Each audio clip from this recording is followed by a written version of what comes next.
Hello friends, हम कक्षा 11वीं रसायन विज्ञान की पहली इकाई पढ़ रहे हैं। रसायन विज्ञान की कुछ मूल अवधारणाएं।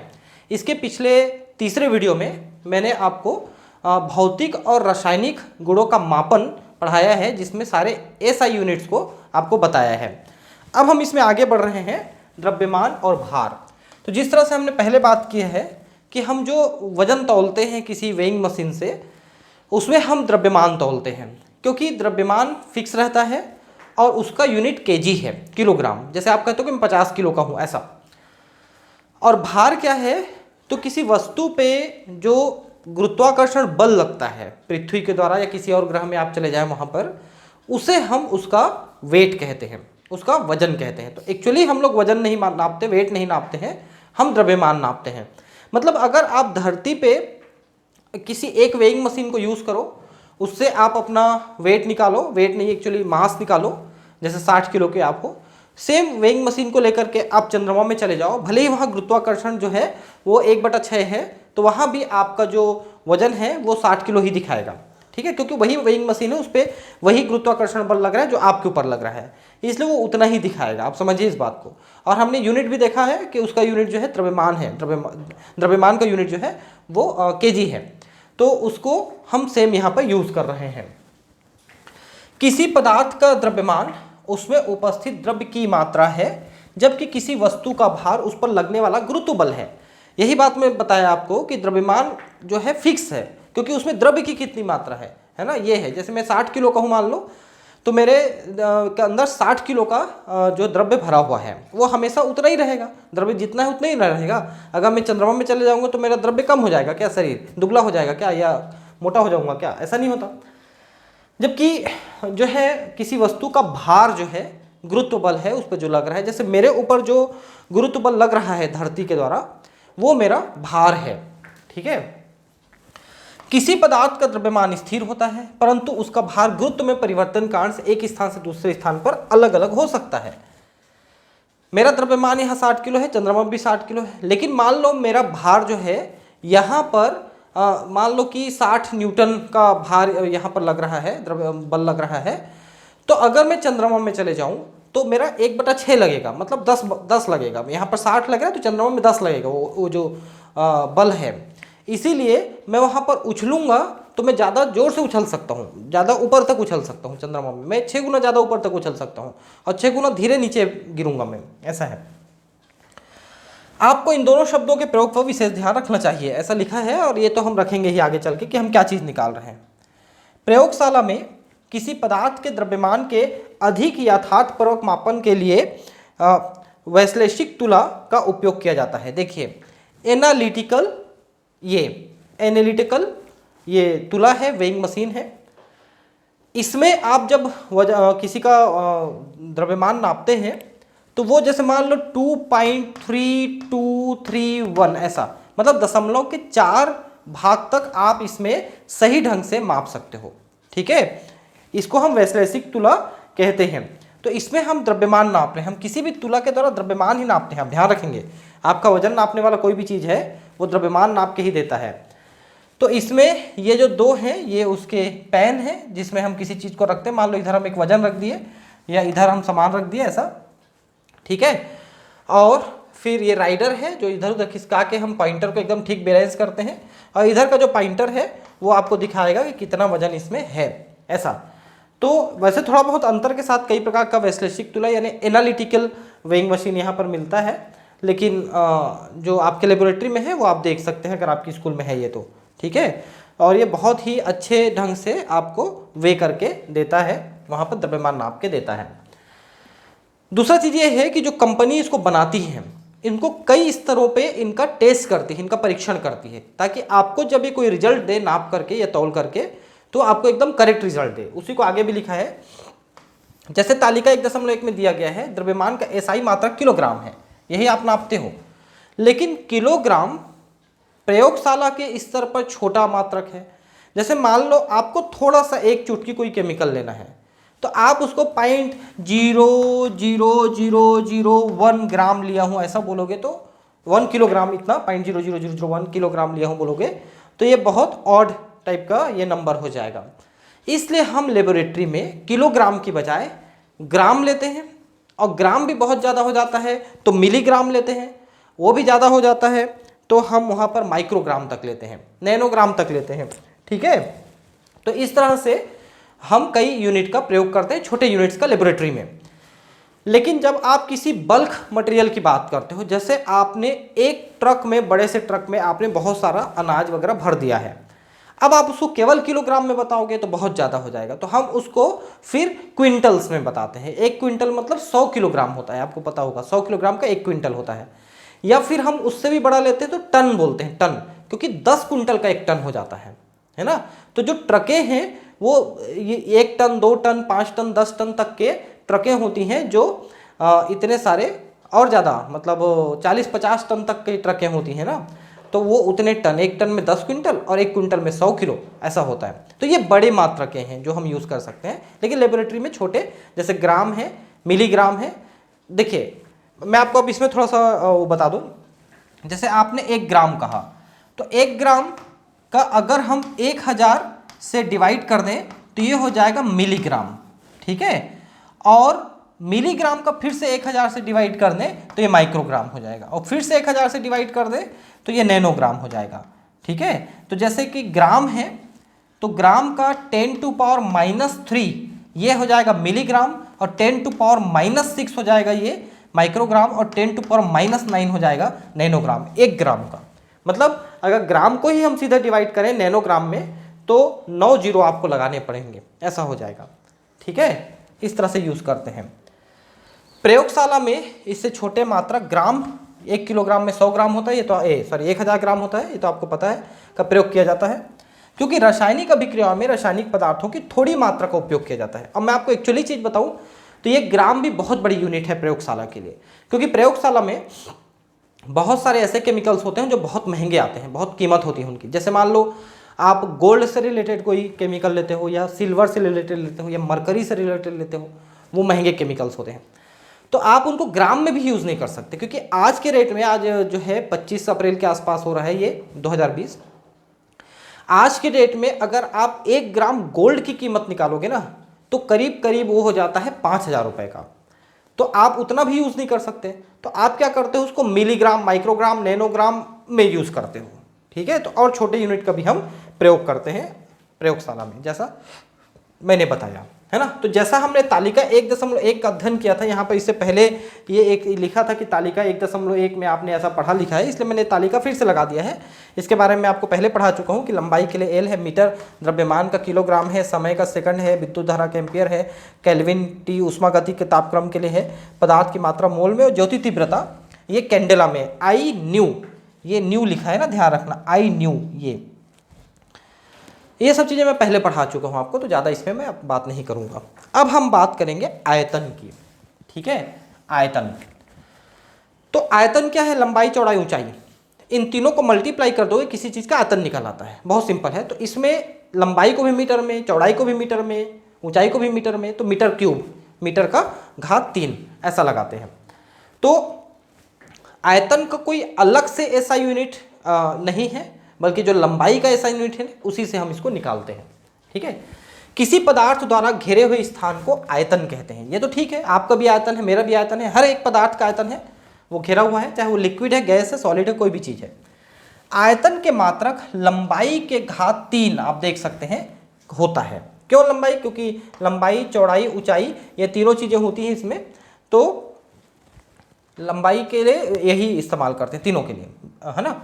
अतः एसआई पद्धति में आयतन का मात्रक मीटर क्यूब होता है, क्योंकि लंबाई, चौड़ाई, ऊंचाई तीनों को आप मीटर में लेंगे, लेकिन 1 मीटर लंबा, 1 मीटर चौड़ा, 1 मीटर ऊंचा कहेंगे तो बहुत बड़ा चीज़ हो जाता है ना। तो हम उससे छोटे में फिर सेंटीमीटर ले लेते हैं, और छोटे में मिलीमीटर ले लेंगे।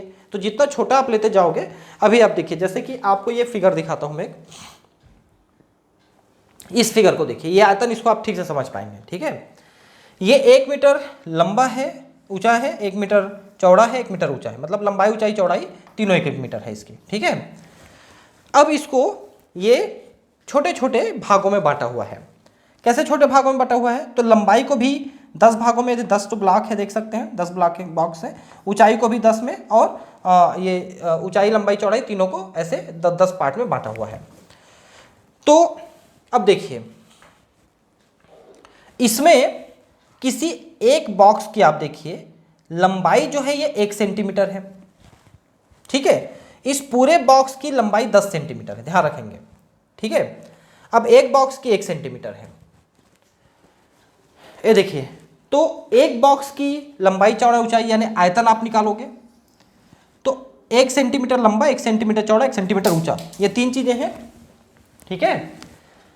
तो इन तीनों को आप सेंटीमीटर में दिखाएंगे तो 1 centimetre into 1 centimetre into 1 centimetre, ऐसा आप करेंगे लंबाई चौड़ाई ऊंचाई के लिए। तो एक एक एक तीनों को गुणा करेंगे तो एक ही आएगा, लेकिन सीएम सीएम सीएम को गुणा करेंगे तो सीएम क्यूब आएगा।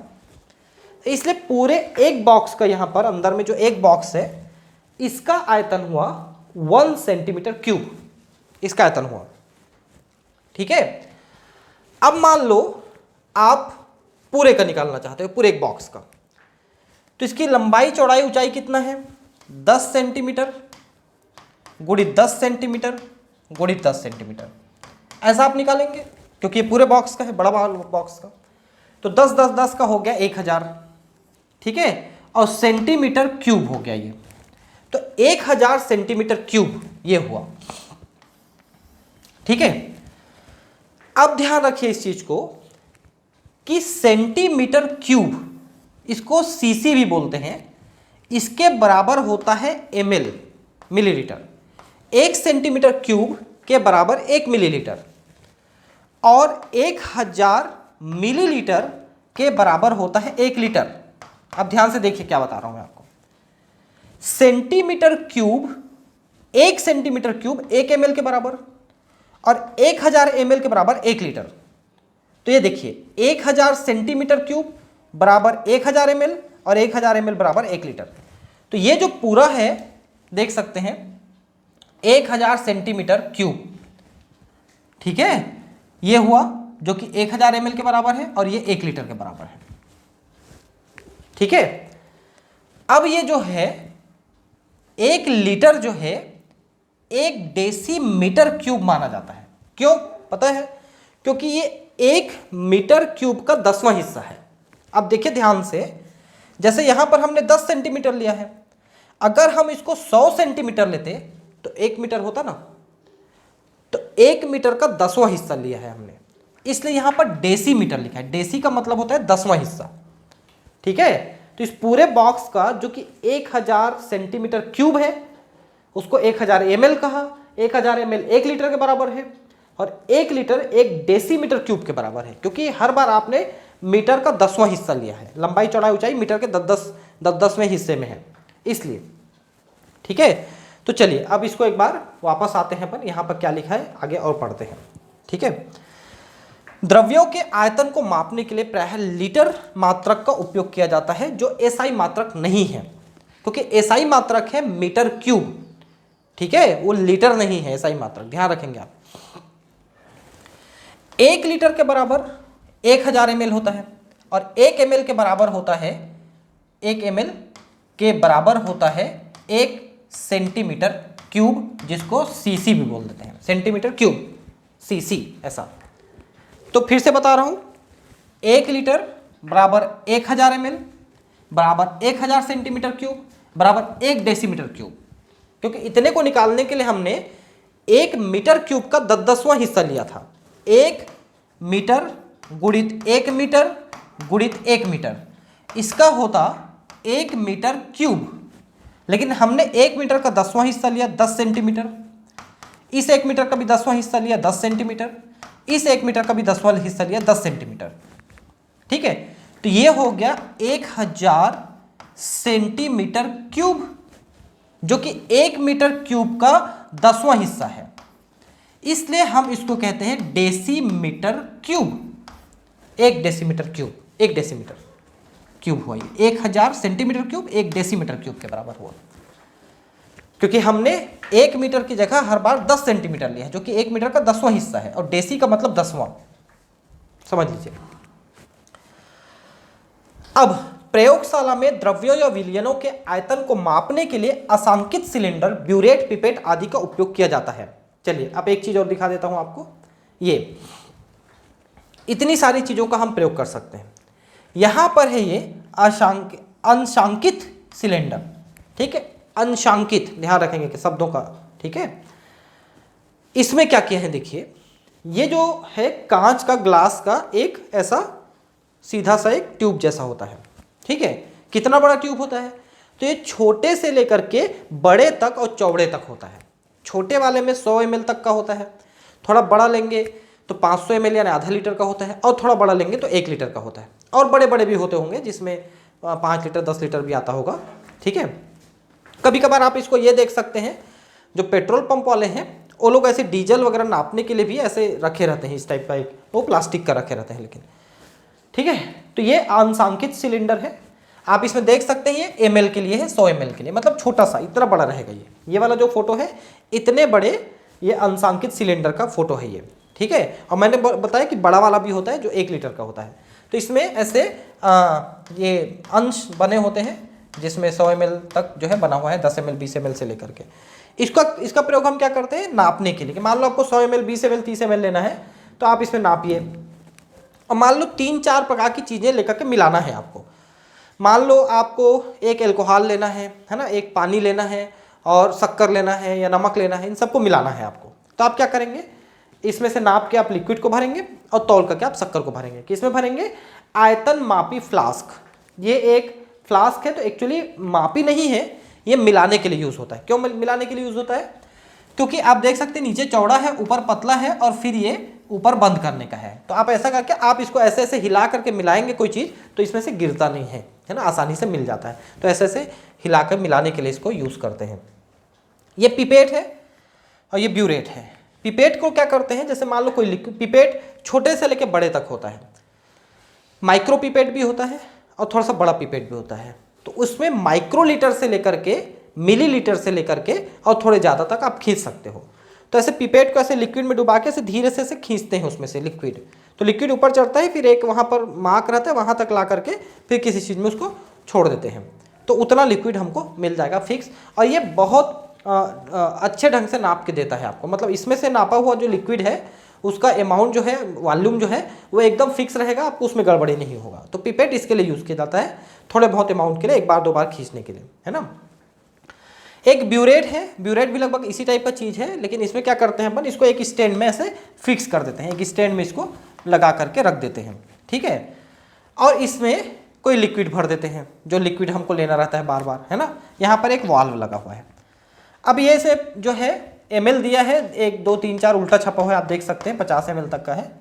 फिर हम क्या करते हैं, मान लो हमको 10 ml लिक्विड लेना है, तो नीचे अपन एक बीकर रखेंगे और फिर हम इसको वाल्व को छोड़ देंगे, मतलब खोल देंगे, तो ये लिक्विड जो है ऐसे गिरेगा नीचे, तो ऐसे नीचे आता जाएगा, तो 10 में जहाँ पर आएगा वहाँ पर हम इसको रोक देंगे, तो 10 ml आपका लिक्विड यहाँ पर मिल गया, ठीक है। तो ब्यूरेट का इस्तेमाल थोड़ा ज़्यादा लिक्विड लेने के लिए करते हैं, मतलब पिपेट की तुलना में। पिपेट की तुलना में ज़्यादा लेना है तो ब्यूरेट को लेंगे, और ब्यूरेट से भी बहुत ज़्यादा लेना है तो अंशांकित सिलेंडर को लेंगे, और इनको लेकर के हम लिक्विड को नाप सकते हैं। तो ये सभी चीज़ें लिक्विड के आयतन को नापने वाले चीज़ें हैं, जिनका नाम अभी यहाँ पर हमने लिया है, ठीक है। आयतन मापी फ्लास्क का उपयोग ज्ञात आयतन का विलयन बनाने के लिए किया जाता है, और विलयन बनाने के लिए आपको ऐसे ऐसे हिलाना है, तो उसके लिए ये बढ़िया काम करता है ये वाला फ्लास्क, ठीक है। मापन के इन उपकरणों को चित्र में दिखाया गया है, जैसा मैंने आपको दिखाया, ठीक है, ये ठीक है। अब हम बात करेंगे घनत्व की। किसी पदार्थ का घनत्व क्या चीज़ है, तो जैसे मान लो ये कोई पदार्थ है, इसमें कोई भी प्रकार के अणु या परमाणु से बना हुआ है, या आयन से बना हुआ है, जो जिस चीज़ से बना हुआ है, तो ये जो कण है, आयन परमाणु जो भी, ये कितने पास पास स्थित हैं, उसके आधार पे इसका आयतन ये रहेगा, घनत्व रहेगा। मान लो इसके अणु बहुत पास पास में है, अणु या परमाणु या कण जो भी है वो बहुत पास पास में है, तो ये पदार्थ ज़्यादा सघन माना जाएगा, इसका घनत्व ज़्यादा माना जाएगा, और इसका वजन भी ज़्यादा रहेगा। लेकिन अगर इसके कण परमाणु अणु वगैरह वो दूर दूर हैं, तो फिर ये कम सघन माना जाएगा, है ना, इसका घनत्व कम माना जाएगा, और ये इसका वजन भी कम होगा। तो एक्चुअली ये जो चीज़ें हैं ये वॉल्यूम पे डिपेंड करती हैं। अगर ज़्यादा वॉल्यूम है और कण कम है तो सघन कम रहेगा, लेकिन अगर वॉल्यूम कम है और कण ज़्यादा भरे पड़े हैं तो सघनता ज़्यादा रहेगी, घनत्व ज़्यादा रहेगा। जैसे हम जनसंख्या घनत्व की बात करते हैं कि मान लो इस स्टेट में या इस शहर में जनसंख्या घनत्व कम है, मान लो कि यहाँ पर 1 किलोमीटर स्क्वायर एरिया में मान लो 400 लोग रहते हैं या 1000 लोग रहते हैं, लेकिन मान लो आप दिल्ली में चले जाएंगे तो वहाँ पर जनसंख्या घनत्व तो इससे कई गुना ज़्यादा है कि वहाँ पर 1 किलोमीटर स्क्वायर एरिया में करीब 7000 लोग रहते हैं। तो उस तरह से मतलब कम जगह में ज़्यादा चीज़ें होना वो घनत्व ज़्यादा हो जाता है, और अगर ज़्यादा जगह में कम लोग रहते हैं या कम चीज़ें रहती हैं तो घनत्व कम हो जाता है। ठीक है, तो अब घनत्व के लिए हम एक ये जो फार्मूला डेराइव करते हैं वो है द्रव्यमान बटा आयतन। ठीक है, द्रव्यमान आप जो निकालते हो किलोग्राम ग्राम में और आयतन। तो जैसा मैंने अभी कहा घनत्व जो है आयतन का व्युत्क्रमानुपाती है। अगर आयतन ज़्यादा हो जाएगा तो घनत्व कम हो जाएगा, और आयतन कम होगा तो घनत्व ज़्यादा हो जाएगा। मतलब कम जगह पे ठोस मटेरियल आपको मिलेगा, ऐसा है। ठीक है, अब इसका अगर आप निकालना चाहो, इसका जो यूनिट है हम आगे निकाल के बता रहे हैं आपको। किसी पदार्थ का घनत्व उसके प्रति इकाई आयतन का द्रव्यमान होता है। अतः घनत्व के एसआई मात्रक इस प्रकार प्राप्त किए जा सकते हैं। कैसे, देखिए, द्रव्यमान का एसआई मात्रक लिखिए और आयतन का लिखिए। ये देखिए द्रव्यमान का और आयतन का एसआई मात्रक। द्रव्यमान का एसआई मात्रक है किलोग्राम और आयतन का है मीटर क्यूब एसआई में, है ना। अब आप हमेशा पढ़ते हो कि जब नीचे का कोई चीज़ है उसमें जो घात लगा हुआ है, अगर ये ऊपर आता है तो एक घात का चिन्ह बदल जाता है। मान लो नीचे प्लस है तो ऊपर आकर माइनस हो जाएगा, नीचे माइनस है तो ऊपर आके प्लस हो जाएगा। तो हम इस ये जो प्लस वाला है मीटर क्यूब का प्लस है, देख सकते हैं, इसको ऊपर लाते हैं तो ये माइनस हो जाता है। तो देखिए kgm-3 हो जाएगा। यदि kgm-3 ऊपर ले आए इसको, तो अब इसको क्या पढ़ोगे आप, किलोग्राम पर मीटर क्यूब, क्योंकि माइनस में है तो पर मीटर क्यूब। मान लो ऐसा लिखा रहता किलोग्राम मीटर क्यूब बोलते हैं हम इसको, लेकिन ये माइनस है तो पर मीटर क्यूब हुआ, किलोग्राम पर मीटर क्यूब। माइनस नहीं होता तो किलोग्राम मीटर क्यूब, पर नहीं लगाते अपन। पर का मतलब है कि वो नीचे में है, माइनस में है। तो इस तरह से घनत्व का जो एसआई यूनिट है वो किलोग्राम पर मीटर क्यूब हुआ। ठीक है, ऐसा है। यह मात्रक बहुत बड़ा है, क्योंकि पर मीटर क्यूब मतलब 1 मीटर लंबा, 1 मीटर चौड़ा, 1 मीटर ऊंचा, ऐसा आप कोई मटेरियल लेते हैं उसका घनत्व निकाल रहे हैं। कम का निकालना है तो आप क्या करेंगे, ग्राम पर सेंटीमीटर क्यूब ले सकते हैं। ठीक है, ताकि 1 सेंटीमीटर में हम निकाल सकें और ग्राम में निकाल सकते हैं। ये किलोग्राम में है, वो ग्राम में हो जाएगा, है ना, ऐसा है। रसायनज्ञ पृथक घनत्व को ग्राम पर सेंटीमीटर क्यूब में निकालते हैं। मतलब किलोग्राम जो था उसको आपने 1000 में डिवाइड किया, और जो मीटर था उसको आपने 100 में डिवाइड किया।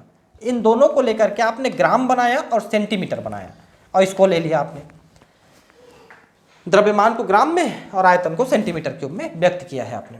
किसी पदार्थ का घनत्व यह बताता है कि उसमें कण कितने पास पास स्थित है। मैंने बताया अभी, घनत्व ज़्यादा मतलब ज़्यादा पास पास, घनत्व कम मतलब दूर दूर। यदि घनत्व अधिक है तो इसका अर्थ है कि पदार्थ के कण बहुत पास पास व्यवस्थित हैं, और अगर नहीं तो दूर दूर व्यवस्थित है। ये आप अंडरस्टूड है, समझ सकते हैं।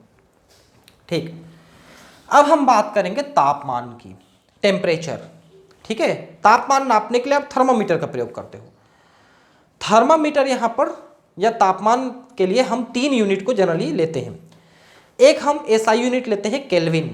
ठीक है, केल्विन एसआई यूनिट है, आपको पता है। उसके अलावा साधारण बोलचाल में हम सेंटीग्रेड को लेते हैं, जो सीजीएस का यूनिट था, सेंटीग्रेड। और एक और लेते हैं, वो फ़ारेनहाइट है। फ़ारेनहाइट को आप शरीर का तापमान नापने के लिए लेते हो। जैसे आप कहते हो कि मेरे शरीर का तापमान 98.6 फ़ारेनहाइट है, बढ़ गया, बुखार हो गया तो 100 हो जाएगा, 102 हो जाएगा, 104 हो जाएगा। जैसे बोलते हैं 104 का बुखार हो गया, तो 104 क्या चीज़ है, फ़ारेनहाइट, है ना। जनरली आप जो टेम्परेचर नापते हो वो सेंटीग्रेड में नापते हो। जैसे आप क्या कहते हो कि आज बहुत गर्मी है, दिल्ली का तापमान 48 हो गया है आज, तो 48 हो गया मतलब वो सेंटीग्रेड है, दिल्ली का तापमान, ऐसा। केल्विन का जो इस्तेमाल करते हैं अपन, साधारण बोलचाल में नहीं करते हम उसको, ये जो केमिस्ट्री है, फिजिक्स है, इसके कैलकुलेशन में या बायोलॉजी में हम इसकी बात करते हैं। जनरली केमिस्ट्री फिजिक्स में इसका ज़्यादा इस्तेमाल होता है, केल्विन का। तो यहाँ पर आप समझ लीजिए कि इन तीनों का क्या संबंध है, ये भी हम बात करेंगे अभी। तो पहले मैं थोड़ा सा बता दूं आपको। ताप को मापने के लिए 3 सामान्य पैमाने हैं, डिग्री सेल्सियस, सेंटीग्रेड भी कहते हैं इसको, डिग्री फ़ारेनहाइट और केल्विन। ध्यान रखना, सेंटीग्रेड के लिए, सेल्सियस के लिए डिग्री और फ़ारेनहाइट के लिए डिग्री टर्म यूज़ करते हैं, ये जो डिग्री लगाया हुआ है। लेकिन केल्विन के लिए हम यहाँ पर डिग्री को इस्तेमाल नहीं करते हैं। यहाँ केल्विन एसआई मात्रक है, ये भी पता है।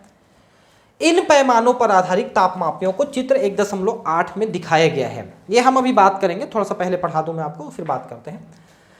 साधारणतया सेल्सियस पैमाने वाले तापमापियों को 0 से 100 डिग्री तक दिखाया जाता है, क्योंकि 0 जो है ये फ्रीजिंग पॉइंट है, जल का हिमांक बिंदु है, और 100 डिग्री सेल्सियस जल का क्वथनांक बिंदु है। 0 में जल जम जाता है, हिमांक है, और 100 में उबल जाता है। फ़ारेनहाइट को 32 डिग्री फ़ारेनहाइट से 212 डिग्री फ़ारेनहाइट तक रखा जाता है, क्योंकि ये हिमांक है और ये क्वथनांक है। ठीक है, इन दोनों में क्या संबंध है? देखिए, इन दोनों में ये संबंध है। इस संबंध को थोड़ा सा पढ़ लीजिए, मैं बता देता हूं आपको। डिग्री फ़ारेनहाइट निकालना है तो सेल्सियस को पहले 9/5 करके इसमें 32 जोड़ देंगे आप। ठीक है, इसलिए 0 डिग्री जो है 32 फ़ारेनहाइट आता है, क्योंकि यहाँ पर सेंटीग्रेड में 0 रख देंगे तो ये पूरी वैल्यू 0 हो जाती है, प्लस 32 करेंगे तो 32 आता है। इसलिए 0 डिग्री फ़ारेनहाइट तो 32, 0 डिग्री सेल्सियस तो 32 फ़ारेनहाइट आता है।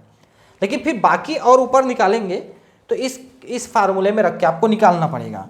तो इस फार्मूले को थोड़ा ठीक से आप देख लीजिए 1-2 बार लिख करके, क्योंकि अगर आपको फार्मूला कौन सा है पूछेगा तो ये चारों में ऑप्शन जो देगा उनमें ये थोड़ा बहुत बदल के देगा, आप कंफ्यूज हो जाओगे।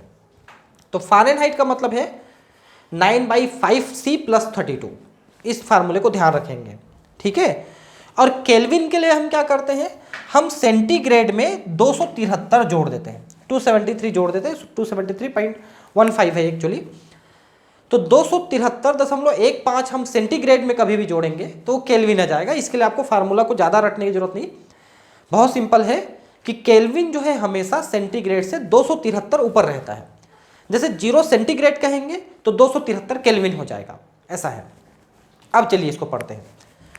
ये 3 थर्मामीटर है, इसमें जो केल्विन वाला है ये तो मैं भी नहीं देखा हूँ, बाकी दोनों को मैं देखा हूँ। ठीक है, आप भी देखे होंगे। ये जो 3rd वाला है फ़ारेनहाइट, इसी में सेल्सियस का भी मार्किंग रहता है। आपके घर में वो जो टेम्परेचर नापने का रहता है, आजकल तो इलेक्ट्रॉनिक वाला आ गया है, नहीं तो ऐसे मरकरी वाला ही आता था। आप देखे होंगे ऐसे ऐसे झटका मार के उसको ऐसे जीभ के नीचे रखते थे, फिर देखते थे ऐसे करके, उसमें दोनों मार्किंग रहता है। लेकिन जनरली तीनों अलग अलग भी आते हैं, मैं आपको बता देता हूँ क्या क्या है। ये केल्विन वाला है, ये सेल्सियस या फ़ारेनहाइट है। तो आप देख सकते हैं क्या क्या है। जल का हिमांक ये 0 डिग्री है, जल का क्वथनांक 100 डिग्री है। तो 0 डिग्री में केल्विन 273 हो जाएगा, आप देख सकते हैं। और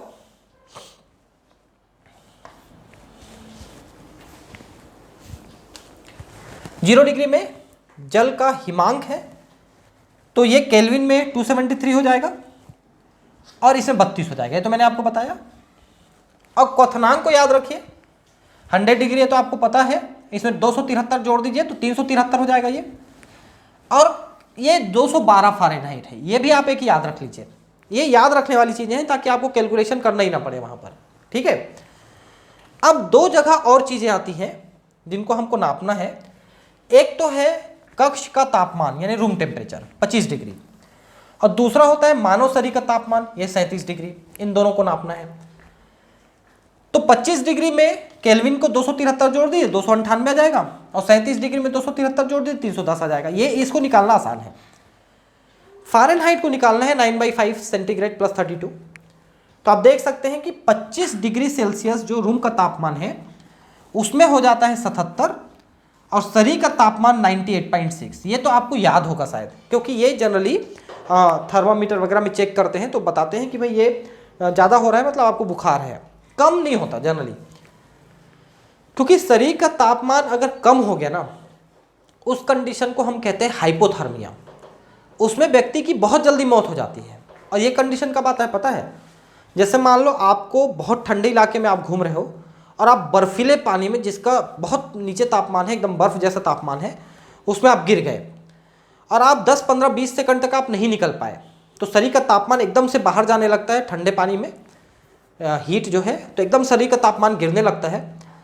और हमारा जो ब्रेन का हाइपोथैलेमस है, ब्रेन में एक पार्ट होता है हाइपोथैलेमस, वो इस टेम्परेचर को मेंटेन नहीं कर पाता, क्योंकि शरीर उतनी तेजी से हीट प्रोड्यूस नहीं कर पाती जितना तेजी से बाहर जाती है।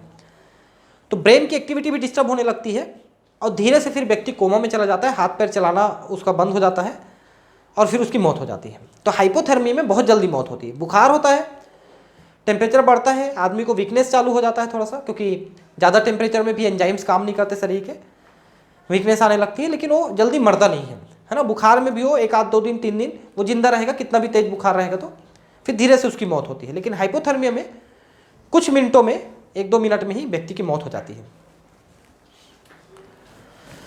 ठीक है, तो ये मैंने आपको ये चीज़ें बताया कि क्या क्या तापमान नापने के लिए है।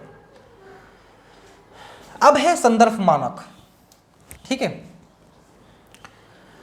संदर्भ मानक का मतलब क्या है कि मान लो हमने इंटरनेशनल लेवल पे इसको डिसाइड कर दिया कि भाई ये मीटर है, ये इसका इतनी लंबाई है, सेकंड है ना, ऐसा। लेकिन कंट्री लेवल में, स्टेट लेवल में, डिस्ट्रिक्ट लेवल में या किसी सिटी लेवल में हम इसको स्टैंडर्ड को मेंटेन करते हैं। और ये जो है गवर्नमेंट बॉडीज़ के द्वारा किया जाता है। जैसे हमने पहले भी एक इसमें चैप्टर में, इसी में चैप्टर किसी लेक्चर में हमने बात किया है, दूसरे लेक्चर में, है ना। किलोग्राम या मीटर सदिश मापन के मात्रक की परिभाषा निश्चित करने के पश्चात वैज्ञानिकों ने संदर्भ मात्रकों की आवश्यकता अनुभव की, ताकि सभी मापन उपकरणों को मानकीकृत किया जा सके। क्योंकि आपके पास नापने की जो चीज़ें हैं, मान लो आप लंबाई नापना चाहते हो तो टेप के द्वारा से नाप लेते हो कि मीटर में है, सेंटीमीटर में है, या स्केल के द्वारा नाप लेते हो, या वजन नापना है तो वेइंग मशीन के द्वारा, तराजू के द्वारा नापते हो। तो इनका स्टैंडर्डाइजेशन करना पड़ेगा ना कि वो सही माप दे रहे हैं कि नहीं। मान लो आप कैसे में भी नाप ली कि 1 मीटर है, टिका दिया, मान लो 1 मीटर नहीं हुआ, कम हो गया, ज़्यादा हो गया, तो फिर कैसे करेंगे। तो दुकानों में भी इस चीज़ को मेंटेन करना पड़ता है। उसके लिए गवर्नमेंट बॉडीज़ के जो ऑफिसर्स हैं आते हैं, चेक करते हैं कि आप सही नाप रहे हो कि नहीं नाप रहे हो, है ना। और उस पर फिर एक्टिविटी वो करते हैं, एक्शन करते हैं। मीटर, छड़ों, वेस्लेशी के तुलाओं आदि उपकरणों को उनके निर्माताओं द्वारा अंशांकित किया जाता है ताकि वे विश्वसनीय मापन दे सके, परंतु इसमें से प्रत्येक उपकरण को किसी संदर्भ के सापेक्ष मानकीकृत किया जाता है। तो मैंने पहले भी एक बार अभी कहा था इसी लेक्चर में कि जो मशीन बनाते हैं, वेइंग मशीन, जैसे एनालिटिकल, ये जो तुला आपने यूज़ किया, विश्लेषीय तुला, वो सही वजन दे रहा है कि नहीं दे रहा है, या जो नापने के लिए आप छड़ या टेप का प्रयोग कर रहे हैं वो सही है कि नहीं। उसको बनाते समय उसको बार बार चेक किया जाता है, बार बार टेस्ट किया जाता है, ताकि वो सही रिजल्ट दे सके आपको। क्योंकि अगर वो गलत रिजल्ट दे रहा है, आप लेबोरेटरी में कोई एक्सपेरिमेंट कर रहे हैं, आपका एक्सपेरिमेंट बिगड़ जाएगा। या मान लो आप दुकान वाले हो, आपने तौल के दिया, मान लो 1 किलोग्राम शक्कर तौल के दिया, पता चला वो 900 ग्राम हुआ या 950 ग्राम हुआ, कम हो गया, ज़्यादा होता नहीं। मैं आपको बताऊँ, दुकान वाले ज़्यादा तौल के तो नहीं देते, कम ही तौल के देते हैं। तो ये ना हो, इसके लिए बार बार चेक किया जाता है।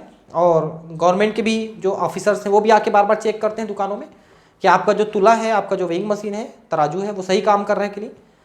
अगर वो गलत है तो फिर उसके ऊपर एक्शन हो जाता है, पेनाल्टी लग जाता है। ठीक है। सन 1889 से द्रव्यमान का मानक किलोग्राम है। तो मैंने पहले ही बताया है कि जो फ्रांस में रखा गया एक रॉड है, सिलेंडर है, रॉड है, उसका वजन जो है 1 किलोग्राम है, उसी को मानक के तौर पे यूज़ किया गया है। और उसी की लंबाई को 1 मीटर माना गया है। 1 मीटर लंबा है और 1 किलोग्राम वजन है उसका। प्लेटिनम इरिडियम का बना हुआ एक छड़ है ना।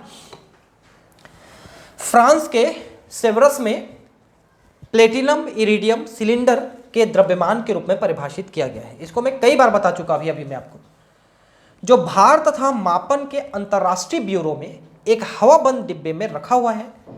इस मानक के लिए प्लेटिनम इरिडियम की मिश्र धातु का चयन किया गया क्योंकि यह रासायनिक अभिक्रिया के प्रति अवरोधी है और अति दीर्घ काल तक इसके द्रव्यमान में कोई परिवर्तन नहीं आता है। प्लेटिनम इरिडियम की जो छड़ है वो बहुत रेजिस्टेंट मटेरियल है, जल्दी से हवा पानी को उस पर असर नहीं होता। हालांकि वो तो हवा बंद डिब्बे में रखा गया है जिसमें हवा भी नहीं जा सकता, तो बहुत लंबे समय तक उसके वजन में कोई फर्क नहीं पड़ेगा। क्योंकि रखे रखे भी कई पदार्थ जो है बिना कुछ बाहरी संपर्क में आए भी उनका वजन कम ज़्यादा हो सकता है, डिके होकर के या अणु परमाणु में परिवर्तन आके। लेकिन ऐसा इसके साथ नहीं होने वाला है लंबे समय तक, इसलिए इसको स्टैंडर्डाइज किया गया है। इसी की लंबाई को हम 1 मीटर नापते थे ना पहले, जो अब जो लाइट की जो वेग है उसके आधार पर निकाल लिया गया है। नया जो सिस्टम है, पुराना इसी की लंबाई को लिया गया था 1 मीटर। द्रव्यमान के नए मात्रक के लिए वैज्ञानिक गण प्रयत्नशील है, नया कोई और मानक निकाल सके, लेकिन अभी तक नहीं निकाल पाए हैं। जो है उसको यूज नहीं करते हैं अभी तक। इसके लिए एवोगैड्रो स्थिरांक का यथार्थपरक निर्धारण किया जा रहा है। एवोगैड्रो 6.023 10⁻23। मैंने इसके बारे में आपको बताया है कि 1 मोल जो है ये एवोगैड्रो नंबर है, इसके अंदर इतने कण होते हैं। एक प्रतिदर्श की सुपरिभाषित द्रव्यमान में परमाणुओं की संख्या के यथार्थ मापन पर इस नए मानक पर कार्य केंद्रित है। प्रतिदर्श का मतलब सैंपल, मतलब आपने जैसे मान लो इतना सारा मटेरियल दे दिया, तौल के दे दिया कि मैंने चलो 1 ग्राम कार्बन आपको दे दिया या 12 ग्राम आपको कार्बन दे दिया। अब बोलेंगे इसके अंदर कितने कार्बन के कण हैं गिन के बताइए, तो आप उसको इसी एवोगैड्रो नंबर से बताएंगे कि हाँ 12 ग्राम कार्बन दिए हो तो उसमें 1 एवोगैड्रो नंबर के बराबर कण हैं। जैसे आप 1 दर्जन कहते हो तो 12 होता है, वैसे एक एवोगैड्रो नंबर जो है वो 6.023 10⁻23 इतनी संख्या होती है, उतना है, आपने ऐसा बता दिया। ऐसी एक पद्धति जिसमें अति विशुद्ध सिलिकॉन के क्रिस्टल के परमाणुीय घनत्व को एक्सरे द्वारा मापा जाता है की शुद्धता 10⁻6 में 1 अंश है। अब इसको समझिए क्या लिखा है, ठीक है। सिलिकॉन की एक बहुत शुद्ध क्रिस्टल को लिए जिसमें केवल सिलिकॉन के परमाणु है ना, अब उसके घनत्व को एक्सरे डिफ्रेक्शन द्वारा नापा गया। एक्सरे डिफ्रेक्शन क्या है, मान लो ये पदार्थ है, मान लो कि ये सिलिकॉन का वो पदार्थ है, इसमें एक्सरे डाला गया, वो एक्सरे के जो वो है बीम है वो पार्टिकल से टकरा टकरा के इधर उधर जाएगा, उसको डिफ्रेक्शन कहते हैं, उसको नापा जाता है। उससे हम इस सिलिकॉन का घनत्व निकाल लिए। तो ये जो घनत्व हम निकाले ये कितना शुद्ध रूप से निकाल पाए, कितना सही ढंग से निकाल पाए, आप इसकी तुलना कर सकते हो कि अगर हम इतने बार निकालेंगे तो उसमें केवल 1 बार गलती होने का चांस है। कितने बार हुआ, 10⁻6। आप सोचिए 1 2 3 4 5 6 इकाई दहाई सैकड़ा हजार 10,000 लाख 10 लाख 10 लाख बार आपने इस विधि से इसका घनत्व निकाला तो केवल 1 बार ऐसा होगा कि शायद इसका घनत्व एकदम सही नहीं निकला, बाकी 9,99,999 बार वो सही आया है। समझे बात, इसका ये मतलब है। तो एक्सरे डिफ्रेक्शन विधि है, एक्सरे डाल करके उसके डिफ्रेक्शन यानी अपवर्तन को नापते हैं, कहाँ इधर उधर जा रहा है बीम, उसके आधार पर उसको लेते हैं। ये एकदम मॉडर्न टेक्नोलॉजी है, हालांकि ये पिछले 50 60 70 सालों से यूज हो रहा है, लेकिन फिर भी हम इसको मॉडर्न टेक्नोलॉजी बोलते हैं। लेकिन इसे अभी तक मानक के रूप में स्वीकार नहीं किया गया है। और भी पद्धतियां हैं, परंतु इनमें से कोई भी पद्धति अभी तक प्लेटिनम इरिडियम छड़ के विकल्प के रूप में समर्थ नहीं है, ठीक है। तो अभी तक हमने जो प्लेटिनम इरिडियम छड़ का वजन लिया 1 किलोग्राम, लंबाई भी लिया 1 मीटर, हालांकि लंबाई के लिए हमने अब वो जो प्रकाश का वेग है उसके आधार पर निकाल लिया, मैंने डेफिनेशन बताया है पहले वाले में, लेकिन वजन के लिए अभी तक हम कोई दूसरा चीज जो है मास के लिए हम नहीं ले पाए हैं। ऐसी आशा की जा रही कि वर्तमान दशक में कोई समुचित वैकल्पिक मानक विकसित किया जा सकेगा, तो नहीं किया जा सका है भाई अभी तक, ठीक है, कई दशक बीत गए। आरंभ में 0 डिग्री सेल्सियस यानी कि इतने केल्विन पे रखी प्लेटिनम इरिडियम के उसी छड़ में जो 2 चिन्ह हैं उनके मध्य की लंबाई को 1 मीटर नापा गया था। मैंने बताया ना कि इसकी लंबाई को 1 मीटर और वजन को 1 किलोग्राम लिया गया था। सन 1960 में मीटर की लंबाई को क्रिप्टॉन लेजर से उत्सर्जित प्रकाश की तरंग दैर्ध्य का इतने गुना माना गया है, ठीक है। अब ये आप थोड़ा समझिए क्या चीज है। क्रिप्टॉन एक नोबल गैस है, आपको पता है, इसको गर्म करेंगे तो इससे लेजर निकलता है। लेजर मतलब बहुत पावरफुल बीम निकलता है। प्रकाश जो होता है, मैंने बताया है, प्रकाश जो है इसकी फ्रीक्वेंसी जो है बहुत ज़्यादा से लेकर बहुत कम होती है। 10⁻24 फ्रीक्वेंसी ये लेज़र की होती है, जिसको अपन कहते हैं कॉस्मिक रे, ठीक है, कॉस्मिक रे। और ये फ्रीक्वेंसी कम होते चली जाती है, ठीक है। इसके बाद एक्सरे आता है, गामा रे आता है, सॉरी उल्टा बोल दिया मैंने, कॉस्मिक रे पहले है, फिर गामा है, फिर एक्सरे है, फिर यूवी है, फिर विबग्योर है जिसको हम देख सकते हैं, ठीक है, बाकी को नहीं देख सकते, ये आपको पता है। फिर फार रेड है, इंफ्रारेड है, फिर फार रेड है, फिर फार फार रेड है, ऐसा है। तो मैं आपको ये बता रहा था कि ये जो प्रकाश है इनका इधर जाएंगे तो फ्रीक्वेंसी बढ़ती है, इधर जाएंगे तो फ्रीक्वेंसी कम होती है, आवृत्ति इधर जाएंगे तो कम होती है, लेकिन तरंग दैर्ध्य बढ़ती है। आवृत्ति कम होती है तो तरंग दैर्ध्य बढ़ती है, समझ लीजिए। तरंग दैर्ध्य का मतलब क्या है, जैसे ऐसे तरंग जा रहा है, ठीक है, ऐसा, तो तरंग दैर्ध्य का मतलब है तरंगों के बीच की दूरी कितनी है। अगर तरंग दैर्ध्य ज्यादा है तो तरंगों के बीच की दूरी ज्यादा है, तो तरंगों की संख्या कम हो गई, क्योंकि तरंगों की संख्या उसकी आवृत्ति है। जैसे मान लो ये तरंग ऐसे ऐसे बहुत पास पास में रहता तो इसकी संख्या ज्यादा होती ना, तो आवृत्ति ज्यादा होती, लेकिन ये दूरी कम हो जाती तो वेवलेंथ कम हो जाती। तो आवृत्ति बढ़ी तो वेवलेंथ कम हुई, क्योंकि दूरी कम हो गई, इसका ये मतलब है। तो देखिए कि कितना पावरफुल तरंग दैर्ध्य हम ले रहे हैं। तरंग दैर्ध्य बहुत कम है उसका, और उसकी आवृत्ति बहुत ज़्यादा है, ठीक है। तो उस तरंग दैर्ध्य का इतना गुना, चूंकि तरंग दैर्ध्य बहुत कम है तो उसका इतना गुना लेते हैं अपन, वो 1 मीटर होता है। तो ये आप देख सकते हैं काफ़ी कम्बरसम है, ये भी है ना, असुविधाजनक संख्या है, कम्बरसम 1.65076373 ऐसा है, इंटू 10⁻⁶, ठीक है। तो इतने गुना लिया गया, किंतु यह मीटर की पूर्व सहमति लंबाई को सही रूप में दर्शाता है। तो इसको जरा ध्यान रखेंगे, क्रिप्टॉन का जो तरंग दैर्ध्य है उसका इतना गुना लिया है हमने, ठीक है, इसको थोड़ा याद कर लेना। सन 1983 में CGPM द्वारा मीटर पुनर्परिभाषित किया गया, जो निर्वात में प्रकाश द्वारा इतने सेकंड में तय की गई दूरी है। मैंने बताया था कि 1 सेकंड में इतना दूरी तय करता है, मीटर है ये, इतना मीटर तय करता है, मैंने बताया था इसको 30 करोड़ के आसपास है ये, ठीक है, 29,97,00,000 ऐसा है ना ये, मतलब 30 करोड़।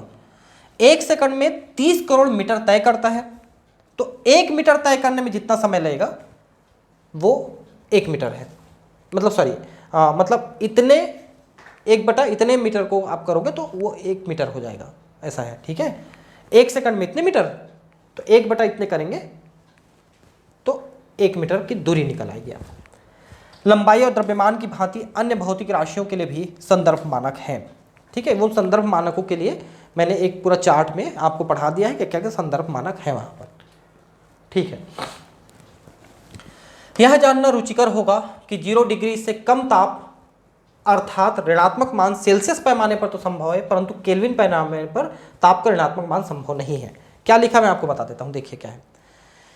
जैसे आपने 0 डिग्री सेल्सियस कहा तो ये हो गया 273 केल्विन। आप इस 0 डिग्री को माइनस में ले जाएंगे, -1 2 3 ऐसा करते करते -273 डिग्री सेल्सियस में ले जाएंगे, तो ये 0 केल्विन के बराबर हो पाएगा, 0 केल्विन के बराबर। अब और नीचे ले जाएंगे तो ये माइनस केल्विन में चला जाएगा, तो ये और नीचे संभव नहीं है लिख रहा है। मतलब अभी तक जो थ्योरेटिकल है, जो सैद्धांतिक बात है, वो ये है कि सबसे निचला तापमान -273 डिग्री सेल्सियस या 0 केल्विन संभव है।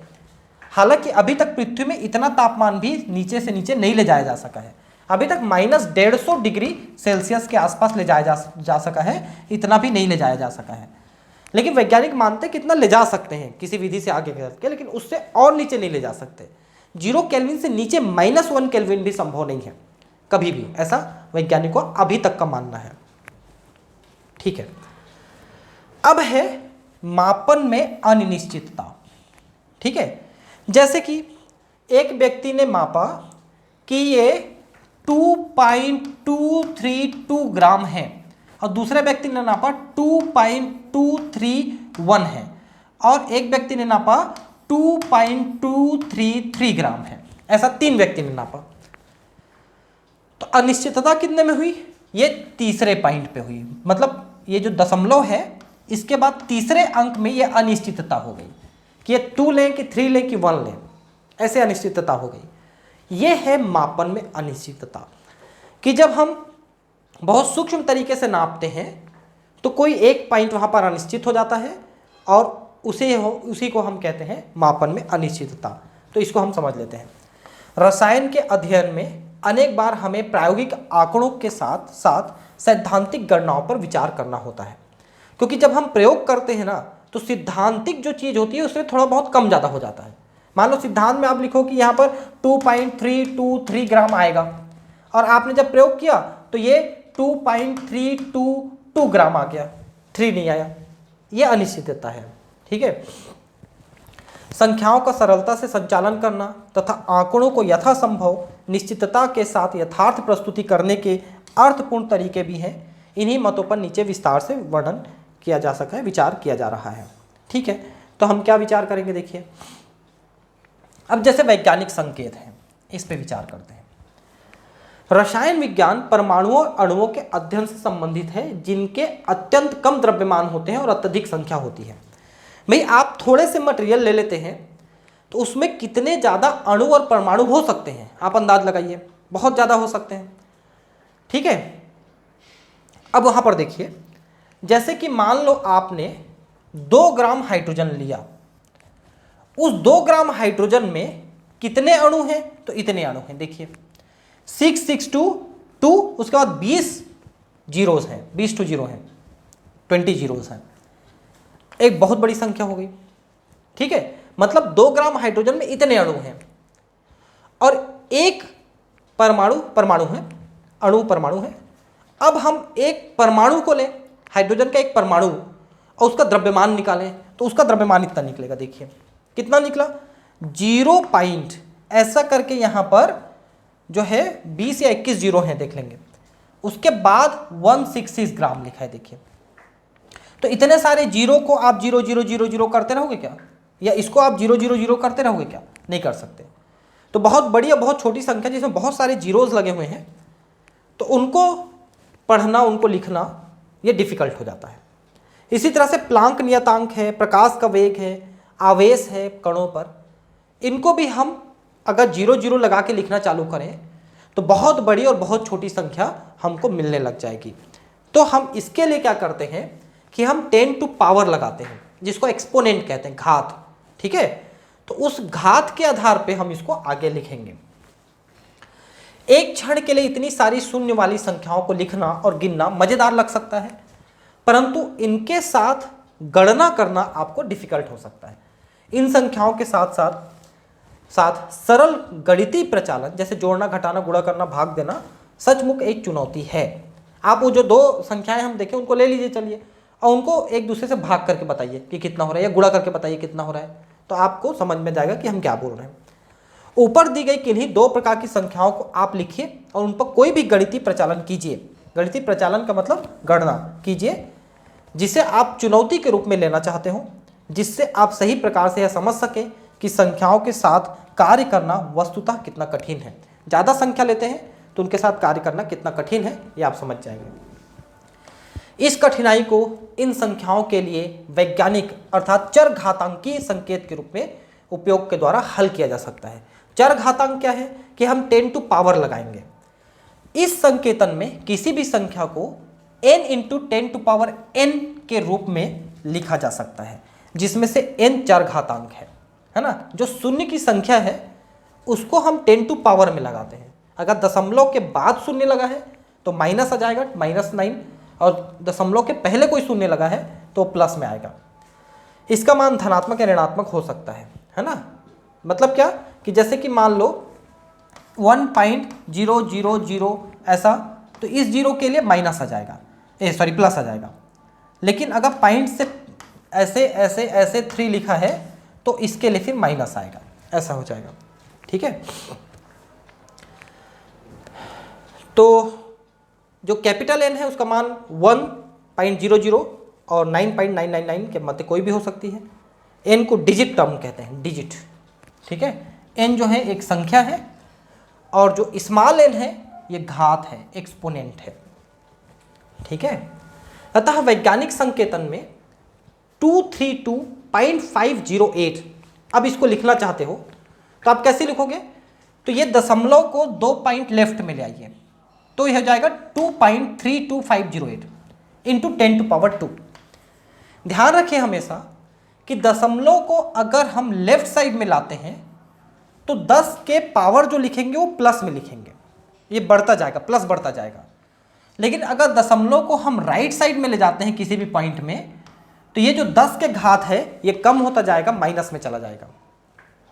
तो आप यहां पर देख सकते हैं कि इसको एक 2 पॉइंट लेफ्ट में लाए हैं, ये देखिए 2 पॉइंट लेफ्ट में ले आए हैं, तो 10 के घात 2 हो गया, ठीक है। लेकिन अगर हम इधर लाते 2 पॉइंट तो 10 के घात -2 होता।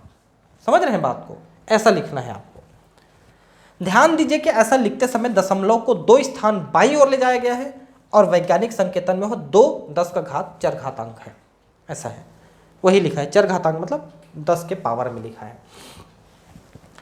इसी प्रकार अब देखिए 0.00016 है। अब इसको कैसे करें?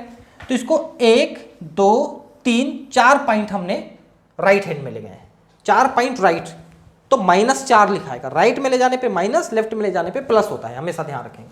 ये देखिए तो 10⁻⁻4 हो गया, ठीक है। तो 4 स्थान दाईं ओर ले जाने पर ये चरघातांक में -4 लिखाया है, ठीक है। अब याद करना और बाकी चीज़ों को हम अब आगे पढ़ेंगे, ठीक है दोस्तों। थैंक यू, फिर मिलते हैं अगले क्लास में। और अगर अभी भी आपने मेरा चैनल सब्सक्राइब नहीं किया है तो कृपया कर लें, है ना, और इसको थोड़ा सा अपने दोस्तों में सर्कुलेट करने में मदद करें, जिससे मेरा भी चैनल थोड़ा सा आगे बढ़ पाए, है ना। तो मिलते हैं फिर अगले क्लास में, है ना। Thank you, bye.